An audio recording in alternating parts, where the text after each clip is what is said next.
welcome everybody to this pranayama practice. We're going to engage with Kapalabhati today, which is shot karma, a cleansing technique, and Nadi Shodana, which is one of the most commonly taught forms of pranayama. This practice is great to do at the end of your asana practice after shavasana as a transition into meditation, or can be done at the beginning of your meditation practice, your seated practice, or really at any time when you feel like using some breath work might help you to reset and find some balance. So let's start by coming into a comfortable seated position. I'm on a low yoga block to help get my hips a little bit higher than my knees. A lot of you may find it useful to find a little lift, and if your knees aren't resting comfortably on the ground, you may want to slide a rolled up blanket underneath either knee, or maybe a couple of yoga blocks. It's really important to not have the knees hovering in space, and also important to make sure again that your hips are at least level with, if not a little bit higher than your knees. And if you want to perform this practice in a chair, of course you can do that as well. So once you've got your legs established, check to make sure that you're balanced on either sit bone. Release the low belly.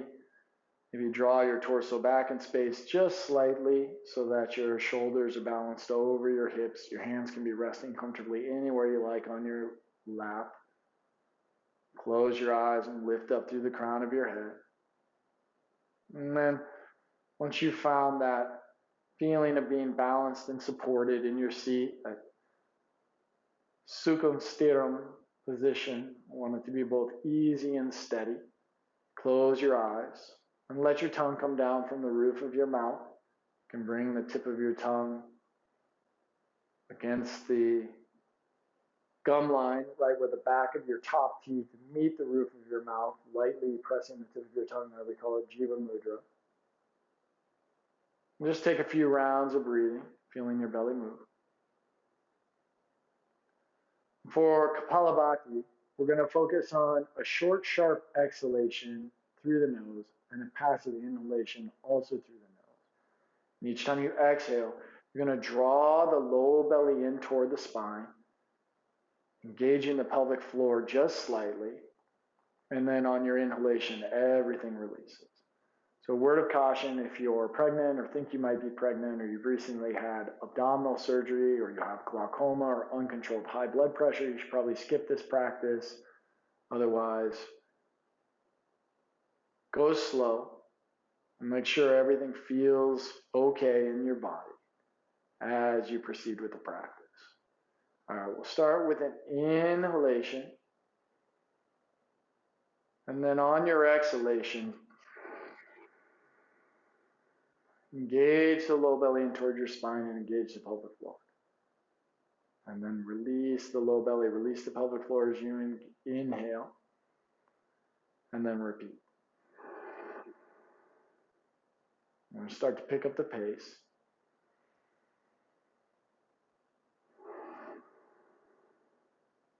And you may find that as we accelerate, you want to go a little faster or a little slower than I'm going. It's okay.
Inhale, hold, lift up through the crown of the head, hold the air in, and then when you feel like releasing the breath, Go ahead and release the breath. Don't hold the air in so long that you have to gasp for your inhalation or that you create any strain in your body. And then return to your normal pattern of breathing.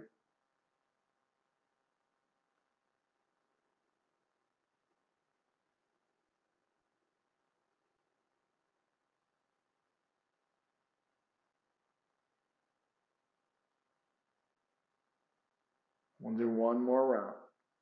So this time, we're going to start moving a little more quickly. Again, you start to feel lightheaded, make sure you're breathing in. Go slow, feel it out. It takes a lot of practice to be able to do these proficiently. Begin with a normal inhalation. Kapalabhati begin.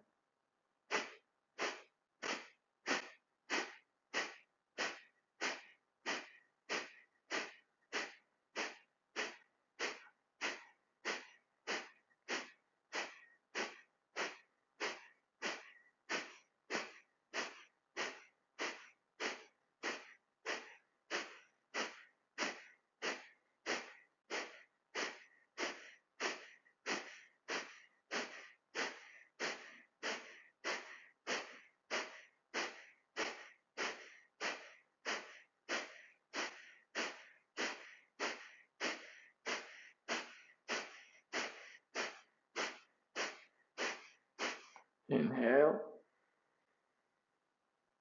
Hold. Lift up through the crown of the head. Engage the pelvic floor. Feel the length of your spine.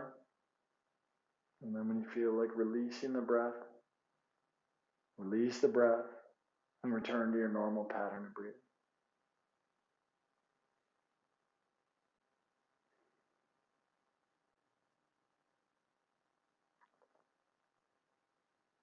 All right, opening your eyes.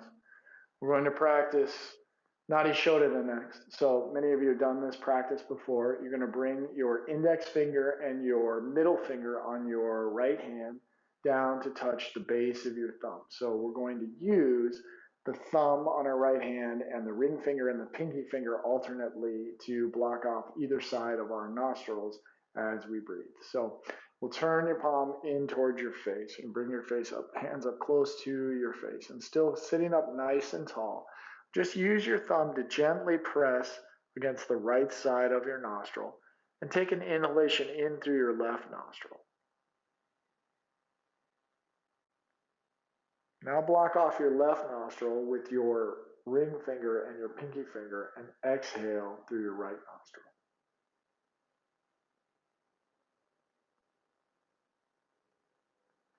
Now, keeping your hands where they are, take an inhalation through your right nostril.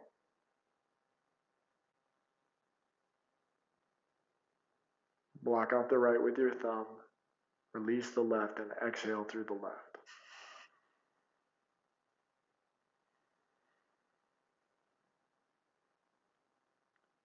Inhaling left.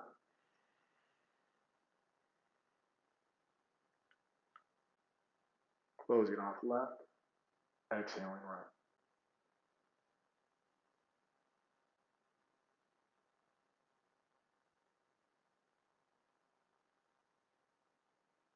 Inhaling right.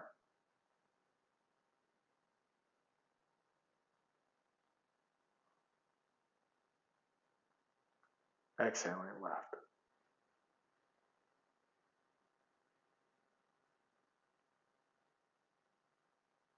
And now closing your eyes if you haven't already. Just continue with this pattern.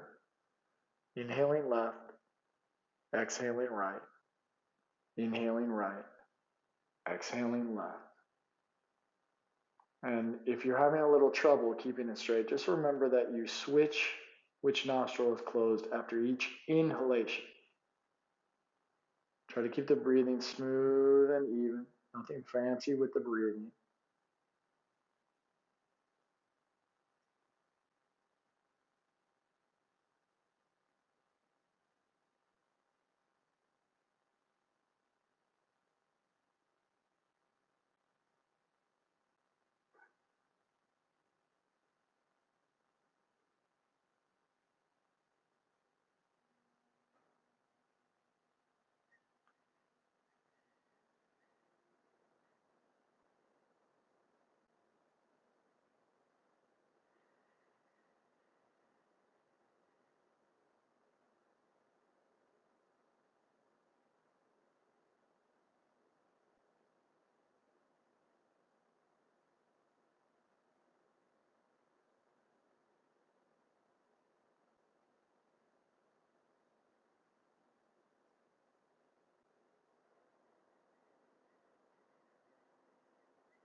The next time you exhale through your left nostril and complete the round that you're currently on, go ahead and let your hand come down to any comfortable position on your lap. Keeping your eyes closed, just observe your breathing and just notice the condition of your internal landscape.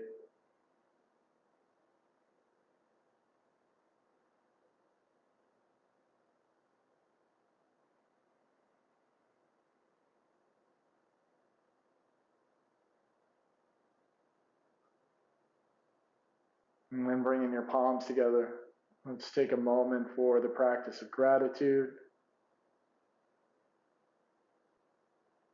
Take a moment to bring into your heart and into your mind whatever it is that you feel grateful for. And see if you can connect with it in such a way that you can feel that feeling of gratitude in your physical body. So maybe that you need to run through a number of things and really see if you can engage with those images, sensations associated with those things that bring you that feeling of gratefulness, gratitude.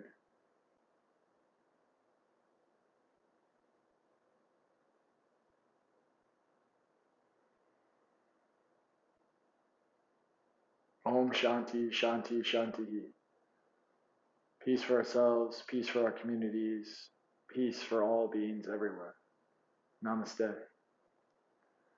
Thanks for sharing your practice. You may find that you need to play around with these practices in ways that are useful for you. So you may find that a few more rounds of Kapalabhati before doing Nadi Shodana are more effective for you, or less, or maybe longer or less time doing Nadi Shodana. And of course, Nadi Shodana. And of course, it takes some practice to become proficient with these things. So stay patient with yourselves, go slow, listen to your body.